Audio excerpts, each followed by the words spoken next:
Hola a todos, mi nombre es Camilo y junto con el grupo de expertos vamos a estar acompañándolos en esta retroalimentación de la primera prueba del módulo. Vamos a concentrarnos en la parte de lectura crítica, que es uno de los componentes de esta parte genérica que ustedes van a encontrar en la prueba Saber Pro. La lectura crítica está compuesta por una serie de generalidades en donde al estudiante se le va a pedir que sea capaz de reconstruir el sentido global de los textos a partir de la información que se les brinda. En este caso vamos a estar trabajando con unos niveles de complejidad que parten de lo literal y básico hasta llegar a la parte crítica. En este caso vamos a estar trabajando con tres aspectos fundamentales: la comprensión, la interpretación y la evaluación de la información que ustedes van a encontrar. Entonces, en este caso vamos a estar trabajando con textos de distintos ámbitos, pero muchos de ellos tienen un carácter académico y no se consideran especializados. Ya más adelante vamos a mirar la tipología textual. En este caso, el módulo de lectura crítica está fundamentado en una serie de competencias, y para responder a esas competencias nos vamos a hacer una serie de estrategias de tipo cognitivo. La primera de ellas tiene que ver con identificar y entender los contenidos locales que conforman el texto. Este es el nivel básico, por llamarlo de alguna manera, donde ustedes van a encontrar preguntas que son sencillas comparándolas con las demás, y se les va a pedir por el significado de algunas palabras, de algunos términos o expresiones. En muchas de ellas ustedes van a encontrar que las respuestas son explícitas, es decir, que se mencionan directamente en el documento. La segunda estrategia tiene que ver con comprender cómo se articulan las partes de un texto para darle un sentido global. En otros documentos y otros referentes a esto se le denomina competencia intertextual, en la medida en que somos capaces de relacionar los elementos que componen el texto, llámese títulos, imágenes, gráficos, cuerpo del texto, referencia bibliográfica, y esto es importante tenerlo en cuenta. Y la tercera competencia que vamos a trabajar es la de reflexionar en torno a un texto y evaluar su contenido. De todas las competencias que acabo de mencionar, esta es la más compleja en la medida en que la información se encuentra implícita, y por ello hay que apelar a la inferencia, es decir, a sacar conclusiones a partir de los datos y el contenido que nos brindan los autores. Vamos a mirar entonces con mayor detenimiento la primera competencia: identificar y entender los contenidos locales que conforman un texto. En este caso, el ICFES pretende que el estudiante logre alcanzar la significación de palabras, expresiones y frases que aparecen explícitamente en el texto. Allí podemos encontrar, en esta parte podemos encontrar un ejemplo a este tipo de preguntas, como en el caso, en el enunciado, abre comillas para citar, allí se va no solamente a ver y a ser visto, sino, si no se encuentra subrayado, a exhibir lo que exige el capitalismo rampante. La palabra subrayada tiene la función de. En este caso, ustedes van a encontrar preguntas en donde se les pide ubicar las definiciones, sinónimos, antónimos o cuál es la función de esa palabra en el documento. Si lo miramos con mayor detenimiento, pues esta capacidad tiene como principal objetivo relacionar semántica y formalmente los elementos locales que constituyen el texto, y podemos ir de lo particular a lo más general: palabras, oraciones, párrafos, secciones y capítulos. En esta parte de la presentación ustedes van a encontrar los desempeños, es decir, ustedes hipotéticamente qué condiciones o qué serían capaces de hacer con la información que les suministran. Por ejemplo, en la dimensión textual evidente, el primer desempeño es ubicar información sobre eventos, actores, circunstancias, escenarios, momentos o fuentes de información.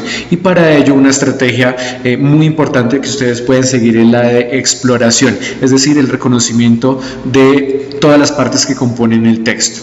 La segunda, articula piezas de información que están en distintas partes del texto o en distintos textos, y para ello pues hay que apelar a otras estrategias como lo son la identificación de palabras clave, el subrayado de las ideas más importantes, la toma de notas también puede servir como estrategia para este tipo de actividades.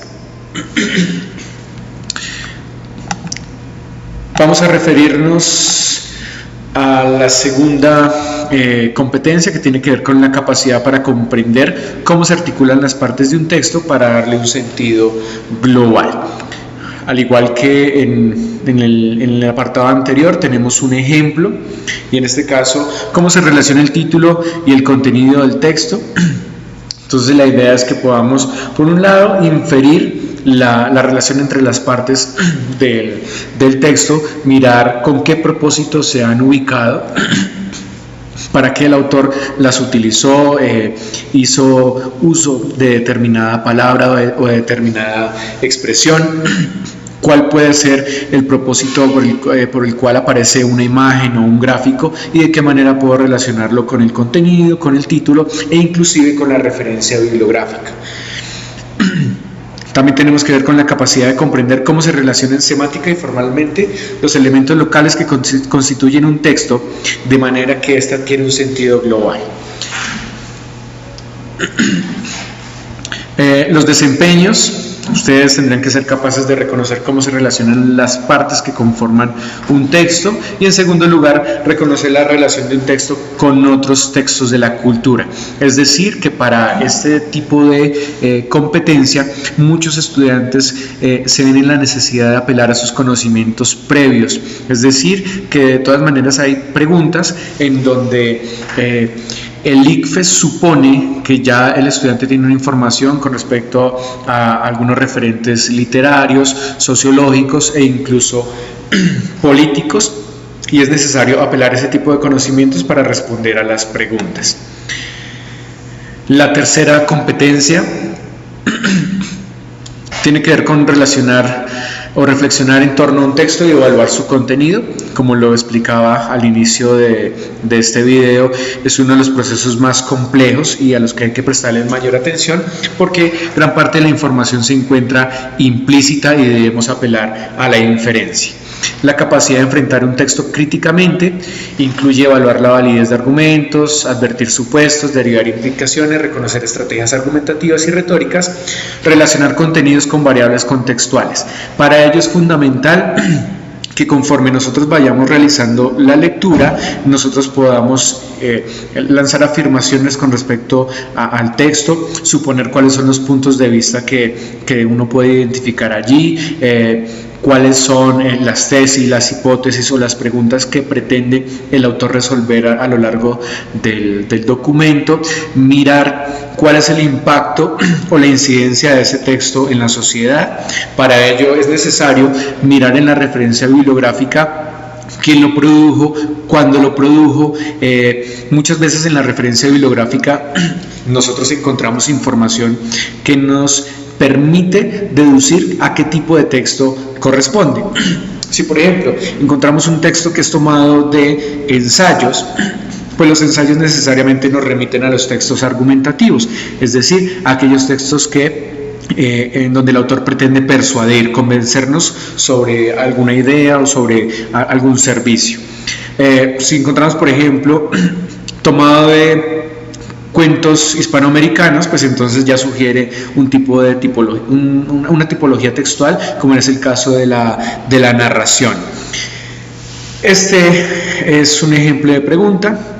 Una de las estrategias utilizadas por el autor para reforzar su argumento es, ¿sí? Y allí entonces nosotros tenemos que enfocarnos también en el lenguaje, el tipo de estructuras gramaticales, las ideas que el autor utiliza para defender sus ideas.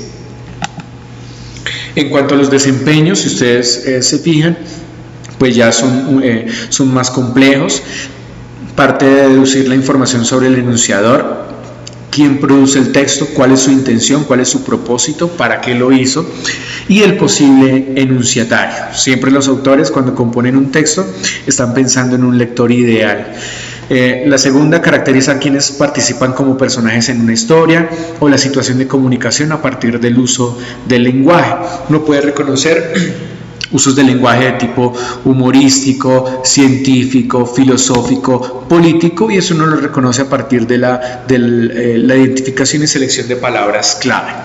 La tercera establece relaciones entre el uso de un tipo específico de lenguaje o de un tipo de texto en particular, el propósito comunicativo y la intención respecto a la audiencia. Retomo lo que mencionaba anteriormente, muchas veces la bibliografía brinda esa información. Si es un ensayo, sabemos que la intención es convencer sobre una hipótesis o sobre una tesis. Si tenemos un cuento o tenemos parte de una novela, pues sencillamente la intención es narrar o contar unos hechos por medio de unos personajes ubicados en un tiempo, en un espacio.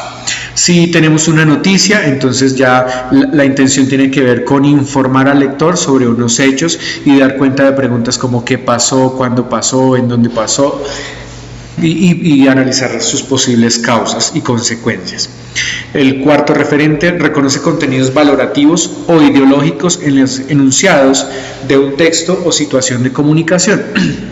Y lo que sucede acá es que cuando nosotros leemos un texto, muchas veces estamos reconociendo ideologías, es decir, que estamos teniendo en cuenta la historia de vida de los autores, mirar en qué contexto se produjeron, cuáles fueron las intenciones para lograr producir ese texto, ¿sí? Y por tanto, muchas veces casarnos con un tipo de propuesta ideológica o social. Y por último, reconocer perspectivas y puntos de vista que circulan en un texto. Cuando trabajamos argumentación, nosotros debemos tener en cuenta que muchas veces el autor tiene su propio punto de vista, pero eso no quiere decir que deje de lado su contrapartida, y en este caso reconoce lo que dicen otros autores, ¿sí?, contraargumentos con respecto a su hipótesis o a su idea. Por otro lado, vamos entonces a analizar los tipos de texto que ustedes encontrarán en el examen. Vamos a dividirlos en dos secciones. A los primeros los denominaremos textos continuos y a los segundos textos discontinuos. Los continuos, el ICFES los define como aquellos que se leen de manera secuencial y se organizan en frases, párrafos, secciones, capítulos, entre otros. Como por ejemplo, cuando uno abre una novela, ¿sí?, uno encontraría allí un texto continuo. Si estamos mirando un artículo de prensa, allí también estaríamos ante un texto continuo. Y los discontinuos son aquellos que apelan a otro tipo de códigos, como en el caso de los cuadros, de las gráficas, de las tablas o de las imágenes. Entonces vamos a mirar cuáles son las estrategias más adecuadas para poder interpretar, bien sea textos continuos o discontinuos. Esto es entonces una presentación general sobre el módulo de lectura crítica. A continuación vamos a realizar la retroalimentación sobre la prueba de entrada que ustedes debieron haber presentado.